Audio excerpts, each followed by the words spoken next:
Le 8 septembre, un séisme de magnitude 6,9 sur l'échelle de Richter a eu lieu au Maroc, à 20 km au sud de Marrakech. 2901 personnes sont mortes dans ce tremblement de terre. Des milliers d'habitants sont contraints de vivre dehors car leurs logements sont détruits. À 2300 km, la solidarité s'organise dans la communauté marocaine de Metz. Salwa Parasekoli est membre de l'association Cassis Metz Borny. Elle se mobilise pour organiser une collecte de dons au centre social du Petit Bois. Elle nous explique la raison de son engagement. Alors essentiellement parce que ma famille vit là-bas, j'ai vécu là-bas jusqu'à mes 18 ans. Il y avait des vidéos qui ont circulé, qui ont été vraiment percutantes pour moi. Une journaliste, elle interviewe un reporter qui était sur le terrain et qui lui pose la question c'est quand que l'école elle reprend et qui lui dit les maîtresses sont là mais plus les enfants.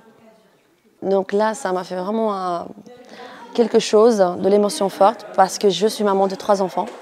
Et je me mets à la place de ces mamans-là, de ces villages-là. Donc je me suis dit, il faut faire quelque chose. J'ai fait un message sur mon groupe des Marocains de la Moselle. Les personnes elles ont été vraiment très réactives.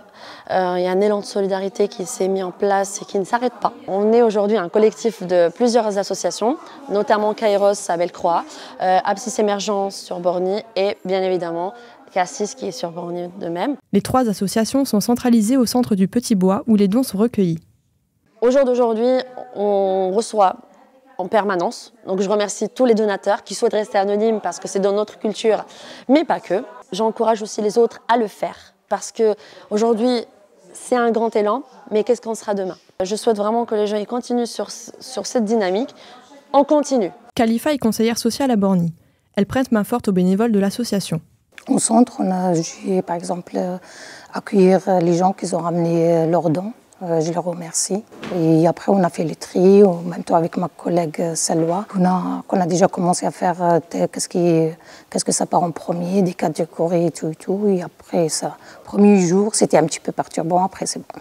Et là, qu'on voit le résultat qu'on a fini, on est heureux parce qu'il y avait beaucoup de monde qui s'est mobilisé. Les dons sont triés par zone en fonction de leur degré d'urgence. Au-delà de l'alimentaire ou des vêtements, le besoin se ressent aussi au niveau du matériel paramédical et de protection. J'aimerais bien avoir des tentes de 4, 6, 8 personnes. Des réchauds, des trousses de premier secours, le paramédical, les chaises roulantes, des poussettes, tout ce qui va être vêtements chauds, mais ça encore c'est à discuter. En fait, je ne précise rien. Je souhaite que les gens ils fassent ça de bon cœur et ramènent tout ce qu'ils peuvent. Donc il ne faut pas hésiter à aller toquer aux portes. On a besoin de dons, mais on a aussi besoin de mains. Venez donner même 5 minutes, 10 minutes, 15 minutes, je dis même, venez nous faire un petit coucou, ça nous fera du bien. Du moment qu'on voit de la chaleur, qu'on voit de la solidarité, c'est ce qui nous importe le plus. La mairie de Metz a organisé une cellule de crise. Avec le collectif des associations, ils organisent le voyage des dons dans un conteneur à destination du Maroc.